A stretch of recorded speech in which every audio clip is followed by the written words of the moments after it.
Bem, irmãos, esse é um tema que eu sempre abordo muito, as situações difíceis da vida, porque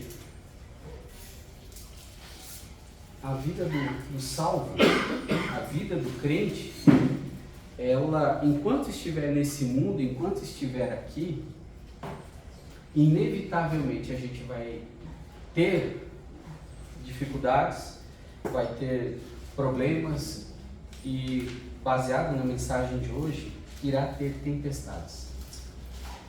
O crente que diz que nunca passou por uma tempestade, se for crente mesmo, eu posso dizer, se você nunca passou, você vai passar. Ela vai vir. É inevitável.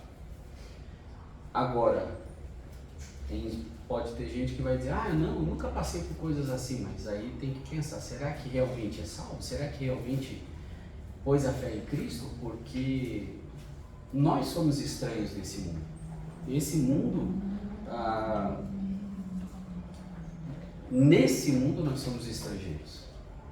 E por sermos estrangeiros, certas coisas não vão encaixar com a gente, com a nossa vida. E isso é inevitável que traga problemas para nós, que tragam dificuldades. Vou convidar os irmãos que abram suas Bíblias no Evangelho de Marcos.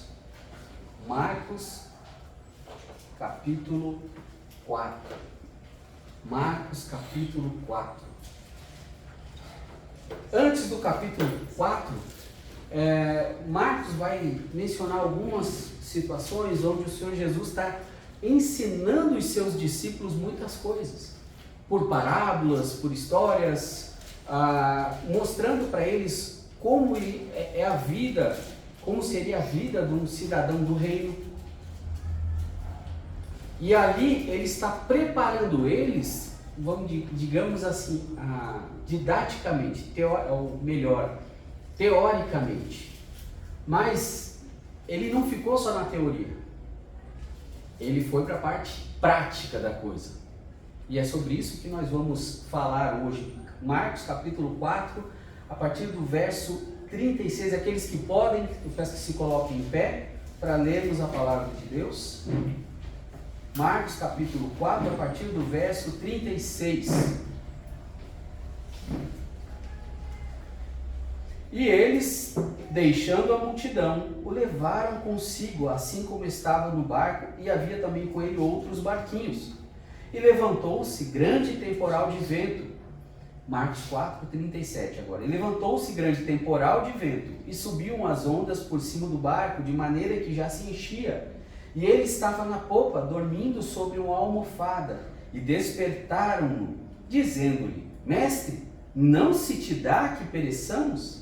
E ele, despertando, repreendeu o vento e disse ao mar, Cala-te, aquieta-te. E o vento se aquietou, e houve grande bonança. E disse-lhes, por que estáis tão temerosos? Como não tendes fé? E sentiram um grande temor, e diziam uns aos outros, mas quem é este, que até o vento e o mar lhe obedecem? Vamos orar. Senhor, nós te louvamos e agradecemos porque o Senhor tem sido fiel conosco. Nós louvamos ao Senhor porque o Senhor nos salvou e pedimos perdão dos nossos pecados, pedimos perdão porque muitas vezes deixamos de fazer aquilo que o Senhor requer de nós. Outras vezes fazemos aquilo que o Senhor não quer que façamos. Pedimos, Pai, nos ajuda a não somente confiar em Ti, mas também, Senhor Jesus, a depender do Senhor, a viver para o Senhor. E mesmo que estejamos passando por situações difíceis, que possamos ter a plena convicção que o Senhor está no mesmo barco que nós. E não importa o tamanho da tempestade, não importa o tamanho das ondas, é o Senhor quem nos mantém, é o Senhor quem nos sustém. Ajuda-nos, Pai, ajuda-me a transmitir aquilo que a Tua palavra quer que seja transmitido, não falando nada que seja errado, mas apenas aquilo que é o que a Tua palavra ensina. abençoa todos que estão aqui nessa noite. Eu te peço em nome de Jesus. Amém. Podeis assentar? Então, depois da parte teórica, Cristo vai para a parte prática, quando ele vai ensinar algumas lições ali para os discípulos, onde ele vai mostrar algumas coisas, porque não à toa, Cristo não fazia nada sem um motivo, simplesmente por fazer. E ali, ele pôde ensinar algumas coisas para os seus discípulos. Mesmo ele estando cansado, e até mesmo por estar cansado, ele foi lá e deitou e dormiu. Porque ele é Deus. Mas ao mesmo tempo, ele sendo Deus, ele quer que nós, ao dizer que somos seus filhos, somos seus servos, que cremos nele, confiamos. A gente também tem que descansar como ele descansou. E é isso que ele estava ensinando para os seus discípulos. Porque enquanto ele dorme, vem essa tempestade e atinge a embarcação. E ali, as tempestades ali, quando acontecem, são grandes tempestades, de ondas muito fortes naquela região. Só que uma das coisas que os discípulos não podiam esquecer é, tudo que ele falava, ele fazia, e tudo que ele disse que ia fazer, se cumpria. E o que ele falou? Vamos entrar no barco e vamos para o outro lado. Não importa se vai ter tempestade, não importa se vai acontecer alguma coisa, a gente vai para o outro lado. Não importa o que aconteça na sua vida. Se ele falou que ele cuida de você e que ele vai te conduzir, ele vai te conduzir. Se ele falou que ele vai suprir, ele vai suprir. Se ele disse que ia estar convosco todos os dias, ele não mentiu. Então, quando eu e você passamos por situações difíceis, temos que ter essa consciência, não importa o tamanho da tempestade.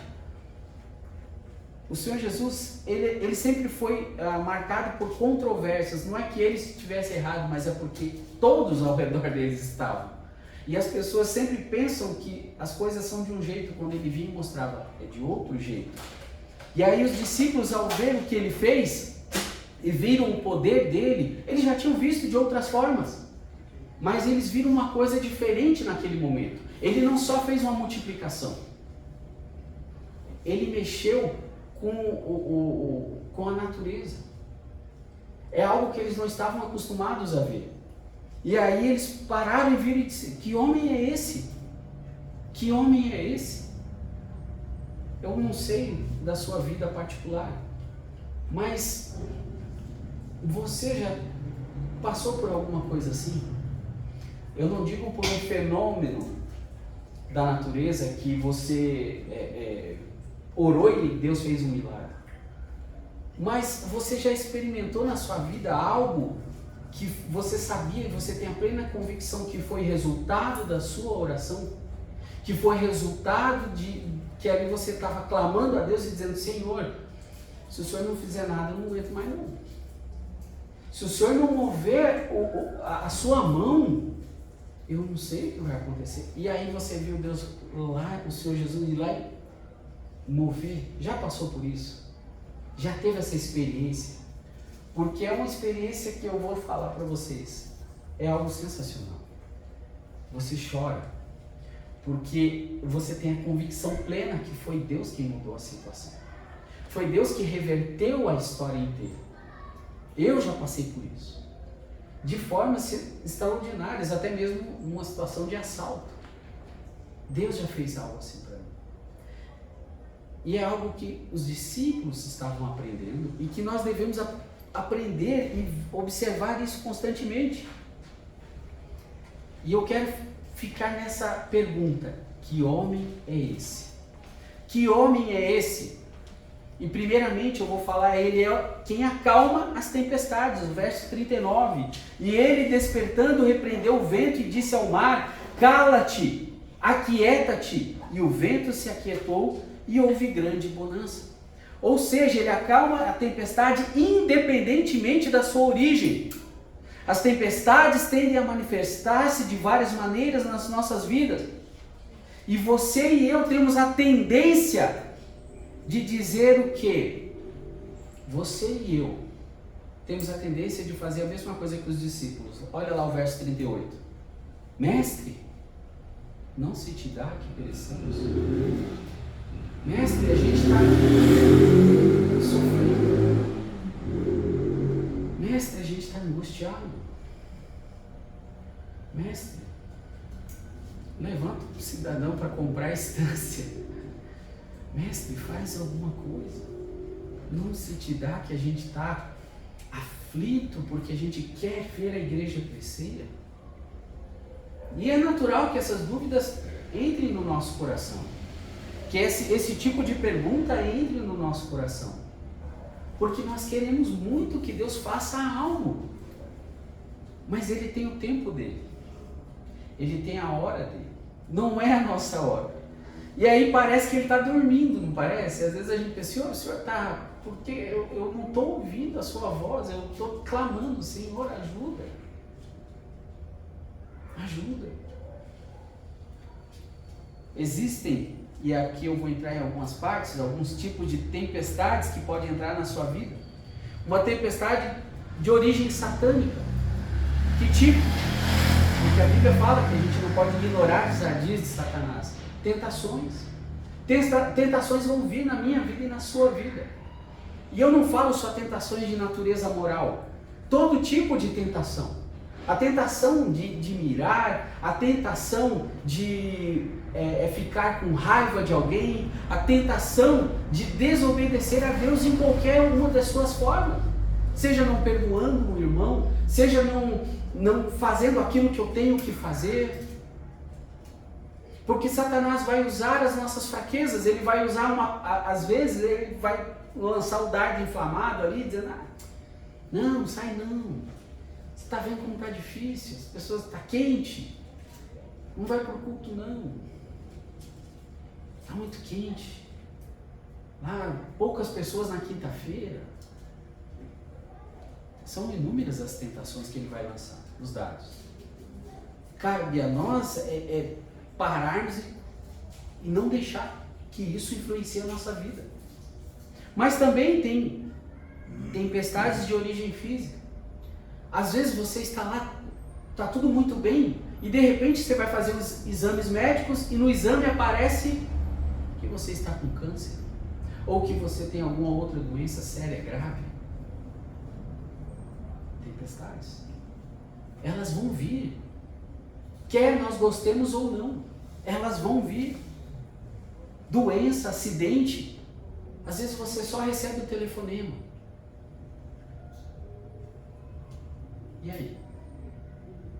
Nessa hora que você sofre o baque, vem a tempestade, porque os discípulos não contavam com a tempestade. Eles entraram no barco e estava tudo calmo. De repente veio a tempestade. Porque havia um propósito na tempestade. Por que as pessoas vão para a academia? Musculação, saúde, mas muitos até porque querem tonificar seus músculos. O que tonifica os nossos músculos espirituais? As tempestades.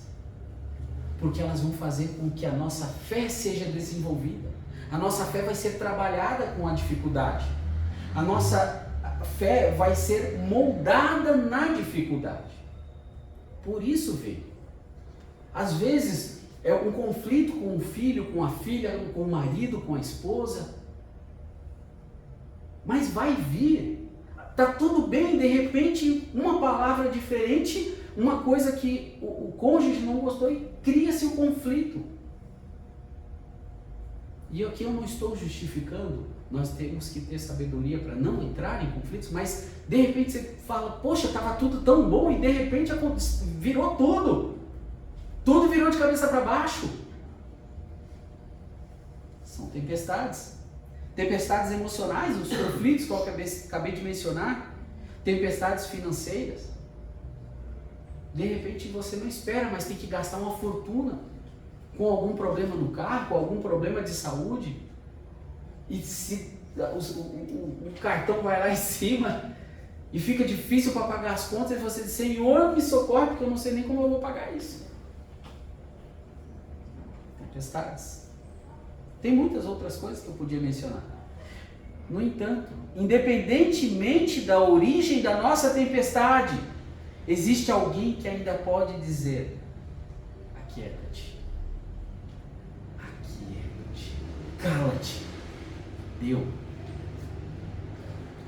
Acabou aqui. Ele pode fazer isso. Ele pode. É ele quem acalma a tempestade. Independentemente da origem dela. Isaías 43, não precisa abrir lá. Eu deixei aberto aqui para ser mais rápido. Isaías 43, verso 2, aqui falando com Israel: quando passares pelas águas estarei contigo, e quando pelos rios, eles não te submergirão. Quando passares pelo fogo, não te queimarás, nem a chama arderá em ti. Aqui Deus estava falando com Israel, era uma promessa para Israel. Mas você pode aplicar que, por mais que você esteja passando por qualquer tipo de tempestade, Ele está no controle. Se você quiser ficar no controle, vai ter problemas. É igual quando foi com Jonas. A tempestade veio porque ele estava em desobediência. Deus levantou a tempestade. E aí o que eles tentaram fazer, os marinheiros? Jogar as coisas para fora do barco para aliviar, para ver se o barco não sucumbia. E eu não duvido que Deus aumentou mais, porque não resolveu. Só resolveu quando se submeteu a Deus. Quando foi pelo caminho que Deus queria. Aí acalmou a tempestade. Então é Ele quem está no controle.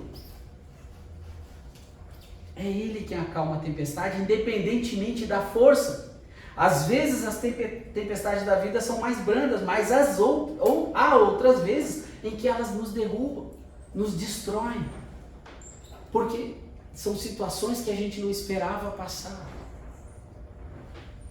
São coisas que acontecem que você diz, não é possível que isso está acontecendo comigo. Independente da intensidade da tempestade que nós somos obrigados a enfrentar na vida, deixe-me lembrar vocês de duas coisas. Primeiro, nós nunca enfrentaremos uma tempestade sozinhos. Hebreus capítulo 13, verso 5. Ele prometeu que estaria conosco todos os dias. Todos os dias, até a consumação dos séculos. Segundo, temos um Deus que é maior do que qualquer outra coisa que a gente vai enfrentar. E Ele será o nosso ajudador no dia da tempestade. Não importa o que aconteça, é Ele quem vai cuidar de você. Lembra de Jó?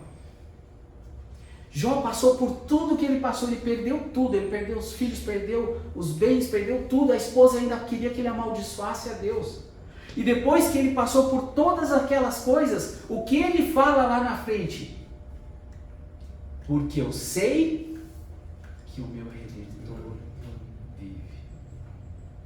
Eu verei com os meus olhos. O meu Redentor vive. É Ele quem cuida de mim. E depois ele teve que aprender algumas lições, mas Deus, depois de toda a tempestade, o que Deus fez com Jó? Restituiu tudo novamente. Os filhos, a parte financeira. Não é errado falarmos de finanças. Não é errado. Não, a gente não pode focar como essas pessoas, essas igrejas onde tem, onde o objetivo não é adorar a Deus, o objetivo é ficar rico. Não é isso. Mas Deus se agrada de cuidar de nós, de suprir as nossas necessidades, de nos sustentar. Mas primeiro Ele vai trabalhar o nosso coração por meio das tempestades.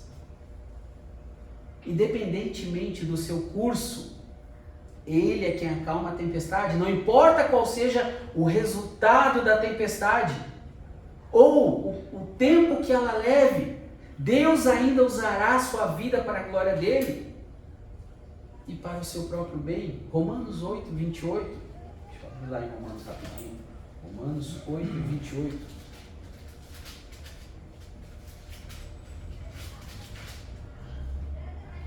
E sabemos que todas as coisas contribuem juntamente para o bem daqueles que amam a Deus e que são chamados segundo o seu propósito. Todas as coisas. Lembre-se, a tempestade na vida de Jó durou um tempo. Nós não sabemos o quanto de tempo que durou. Mas eu acredito que cada minuto para ele foi muito longo. Porque quando a gente está passando por uma situação difícil, você já teve que passar uma noite com dor de dente? Com aquela dor de dente fortíssima? que você não consegue, não dá para dormir, você não consegue nem pensar direito. É uma dor de dente terrível que eu passei. E parece que a noite levou 60 horas em vez de 24 horas. Em vez de menos de 24 horas, 24 horas é o dia inteiro. Mas foi uma das piores noites da minha vida. Quando eu tive escarlatina, já casado, ainda não tinha as meninas, que eu emagreci 10 quilos em uma semana mais ou menos, porque eu não conseguia encostar a língua na minha boca, porque doía, era tudo inflamado por dentro. Dá um desespero, porque você pensa, quando é que vai passar isso? Não vai passar. Eu olhava, às vezes, minha esposa bebendo água, e aquilo me dava uma aflição, porque nem água eu podia beber.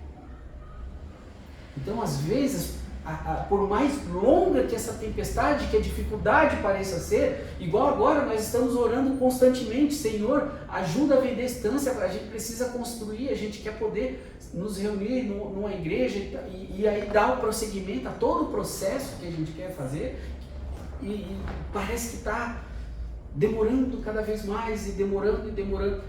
Se está dentro do propósito de Deus, em algum momento ele vai dar fim. Esse é o propósito de Deus, ele vai ter fim. A tempestade pela qual a gente passa vai acabar. E ele vai dar prosseguimento ao propósito dele. Lembre-se, é ele que acalma as tempestades. Mas ele também é o Salvador das nossas almas. Hebreus 7:25, portanto, pode também salvar perfeitamente os que por ele se chegam a Deus, vivendo sempre para interceder por eles. Porque hoje eu queria falar só que muitas pessoas sofrem porque na realidade nem sequer são salvos. E eu sei que hoje nós temos aqui só pessoas que são da nossa igreja, mas às vezes alguém que vai ver esse vídeo está passando por dificuldades porque Deus está chamando a sua atenção. Deus quer que a pessoa se volte para Ele. E o único que pode fazer alguma coisa e salvar é Cristo. Eu estava comentando com um irmão ali hoje. Eu acredito que Deus permitiu que a minha mãe morresse porque Ele queria chamar a atenção do meu pai. Deus sabe da vida do meu pai. E enquanto a minha mãe estava viva, meu pai acompanhou ela na igreja durante todo o tempo, quando ela se converteu. Mas quando ela morreu, ele simplesmente não voltou mais para a igreja. E está se afastando cada vez mais de Deus. E eu não temo que isso chegue um dia a ele a ver essa mensagem, porque eu oro pela vida dele. Eu quero que ele realmente conheça Cristo, porque pelo que eu vejo, ele apenas acompanhava-me. E hoje ele voltou a ser como ele era, como eu o conheci antes de se converter. Exatamente como era.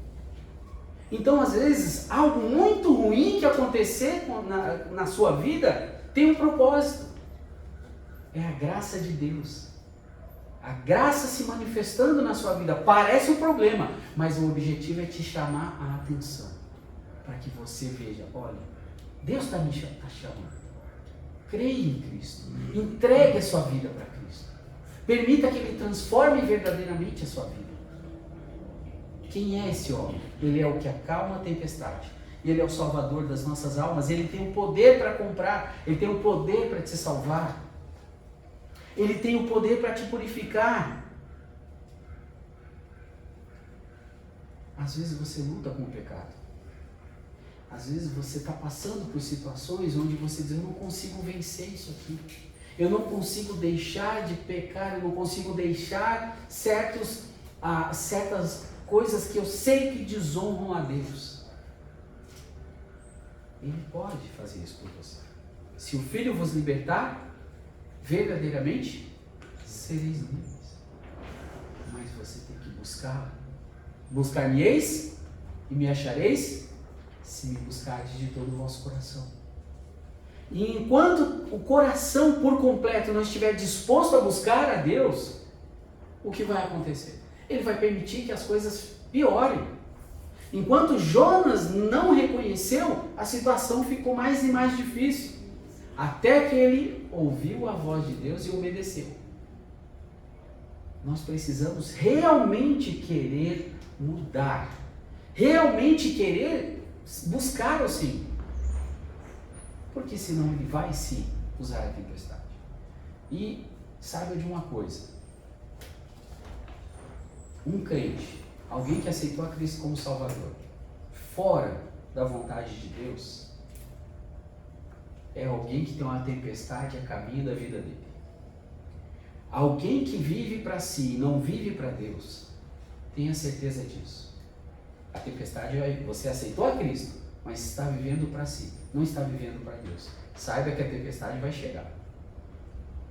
Porque Deus quer mudar, tanto eu quanto você. É Ele quem salva as nossas almas, é Ele que acalma as tempestades, é Ele quem salva as nossas almas, mas é Ele quem satisfaz os salvos. Esse é outro grande problema na vida de muitos crentes, buscando satisfação no lugar errado, buscando satisfação onde Deus não está. Jeremias 31, 25 fala: porque satisfiz a alma cansada e toda a alma entristecida saciei. Enquanto as pessoas estiverem com o seu coração se alegrando e buscando alegria nas coisas do mundo, não vai ficar satisfeito, não vai ter satisfação. A satisfação só é encontrada em Cristo. Lembra do corinho? Satisfação é ter a Cristo, não a maior prazer já visto. Sou de Jesus e agora eu sinto satisfação sem fim. A satisfação só é em Cristo. O problema é que muitos estão buscando satisfação no lugar errado. E Ele dá a satisfação interna quando um pecador vem a Jesus. Ele encontra a satisfação completa. A satisfação em que o salvo, recém-convertido, ele está em paz com Deus. Quando você aceita Cristo verdadeiramente, você realmente sente a paz com Deus. Você já não pensa mais, né? Você não tem mais aquele medo de que o que vai acontecer comigo se eu morrer. Por quê? Porque eu tenho Cristo. Porque Ele me comprou. Porque hoje eu pertenço a Ele, a minha satisfação está nele. Não tem mais medo, não há mais temor. Por quê? Porque Ele satisfaz a nossa alma quando nós estamos em Cristo. Porque Ele sabe que as coisas foram, o crente verdadeiro que aceitou a Cristo, ele sabe que o que estava errado entre ele e Deus foi acertado. E que agora nada pode tirá-lo da mão de Deus. Nada pode afastá-lo. Ele tem a salvação. Ele também dá satisfação externa. O Senhor não apenas satisfaz internamente, mas Ele também satisfaz externamente. Salmo 107, 9. Pois fartou a alma sedenta e encheu de bens a alma faminta. O salvo recém-nascido descobre que não tem mais apetite pelas coisas do mundo, porque a satisfaz tudo que ele precisa, ele tem. E ele sabe que Deus é quem cuida dele. Ele vai aprender isso com a leitura, com a oração, a leitura da palavra de Deus. Ele logo descobre que nada agrada mais a alma do que as coisas de Deus. Porque ele pode até buscar coisas externas, coisas que não vêm de Deus, mas quando ele as obtém, ele vê, peraí, está faltando alguma coisa. E quando entende isso de verdade, entende que é somente em Cristo. Só Cristo pode satisfazer, e Ele dá a satisfação eterna. Um dia essa vida terminará. Os salvos passarão da terra para o céu e entrarão na presença de Deus. Quando esse dia chegar, aí nós teremos a plena satisfação. Hoje, quando eu estava estudando para essa mensagem, em um momento eu estava aqui fora, eu olhei para o céu e pensei, Senhor, será hoje? Será hoje que eu vou estar com o Senhor? Eu queria muito que fosse. Eu queria muito, e eu anseio por esse dia. E esse anseio tem que estar no seu coração e no coração de todo salvo. É um anseio de estar com o Senhor, de ir embora desse mundo. Porque esse mundo jaz no maligno. E por mais que você tenha coisas, o que quer que seja, carro, casa, dinheiro no banco, nada substitui a Cristo. Nada. Nada substitui a Cristo. Salmo 16:11. Far-me-ás ver a vereda da vida, na tua presença a fartura de alegrias, a tua mão direita há delícias perpetuamente. Por isso Davi era um homem segundo o coração de Deus, porque ele entendia essa verdade. Ele sabia que tudo que ele precisava estava em Deus. Ele não precisava de mais nada, só de estar com o Senhor. Por isso ele falou: alegrei-me quando me disseram, vamos à casa do Senhor. O dia do culto, estar aqui, ouvindo a mensagem, cantando ao Senhor, isso deve ser o desejo do coração de cada crente. Deve ser o desejo do nosso coração. Sabe quando você falta no culto, e às vezes já aconteceu, eu já faltei culto também, mas você, lá em casa você fica, eu devia estar lá. Eu devia estar lá. Eu devia estar lá cultuando ao Senhor. Ele quer o meu culto. Ele quer que eu esteja com Ele. Ele quer que eu esteja ouvindo a respeito dEle. Ele quer que eu cresça. Ele quer que eu tenha comunhão com os meus irmãos. Salmo 17:15. Quanto a mim, contemplarei a tua face na justiça, eu me satisfarei da tua semelhança quando acordar. No céu, experimentaremos satisfação eterna. As provações e tempestades desta vida desaparecerão, as lágrimas e as lutas do pecado e da carne desaparecerão. O céu se abrirá para nós. E Deus, segundo Apocalipse 21, lá fala, e Deus limpará dos seus olhos toda lágrima, e não haverá mais morte, nem pranto, nem clamor, nem dor, porque já as primeiras coisas são passadas. Quem é esse homem? É quem acalma a tempestade da nossa vida. É quem nos salva. E é quem nos satisfaz. Para encerrar, não há adjetivos suficientes em qualquer vocabulário para descrever a glória de Deus, para descrever o que Deus fez por nós, para falar sobre o quão maravilhoso é estar com Cristo, o quão maravilhoso é servir a Deus, estar dentro da perfeita vontade de Deus. E entenda uma coisa, não significa, às vezes as pessoas pensam que para eu estar dentro da vontade de Deus tem que estar tudo certinho. Senão eu acho que não é a vontade de Deus, as coisas têm que encaixar tudo perfeitamente. Os discípulos estavam com Cristo, mas eles estavam dentro da tempestade. Os apóstolos, todos eles estavam dentro da vontade de Deus. E contudo, tirando João, todos eles foram martirizados e sofreram bastante. João sofreu bastante. A tempestade, ela vai nos acompanhar mesmo a gente fazendo tudo certinho. A gente andando certinho com Deus. E você não pode pensar, eu devo ter feito alguma coisa. Não. É da nossa vida. Aprenda a viver com a tempestade. Aprenda a confiar no Senhor, como Cristo quer que confiemos. Como Ele falou para os discípulos. Não tendes fé? Por que vocês estão perguntando isso? Porque Ele se importa com a gente. Ele não quer que nós pereçamos, como Ele não quis com seus discípulos. Amém? Vamos orar.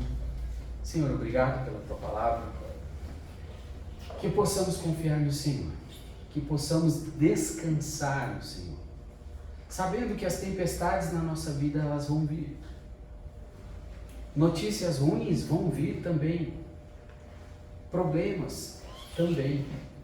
Mas nós podemos ter a plena confiança que o Senhor é quem está no controle de todas as coisas. O Senhor pode a qualquer momento dizer: aquieta-te, cala-te, e dar fim à tempestade na nossa vida. Ajuda-nos, Pai, a descansarmos no Senhor, a confiarmos no Senhor. É o que eu peço em nome de Jesus. Amém.